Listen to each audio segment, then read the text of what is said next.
Par la pratique des arts du cirque, on a une envie de jouer avec certaines limites de ce que l'humain est capable de faire, toujours plus de balles, toujours plus haut, toujours un période de plus, etc.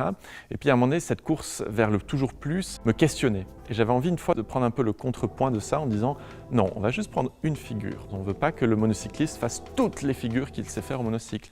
Il en choisit beaucoup moins, mais il les répète, il les montre de manière plus longue pour que le spectateur puisse accéder à la complexité d'une figure qui, à apparence, peut être simple.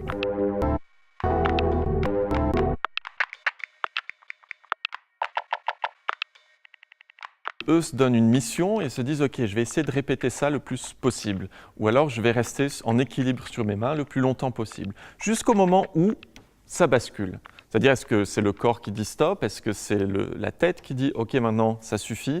Est-ce que c'est un élément extérieur qui fait qu'on perd l'équilibre? Et puis les différentes disciplines de cirque dans le spectacle, quelque part, traitent tout de l'équilibre, que ce soit la jonglerie, le monocycle ou l'acrobatie, on est souvent dans l'équilibre. Mais voilà, pour moi, tout le spectacle, l'enjeu, c'est une fois que l'équilibre est perdu, qu'est-ce qui se passe? On bascule. Est-ce qu'on recommence? Est-ce qu'on s'arrête? Est-ce qu'on recommence autre chose? Est-ce qu'on recommence la même chose? À Los Angeles en 1935 également. William Leroux, parachutiste, chute mortelle à Revel, 1889.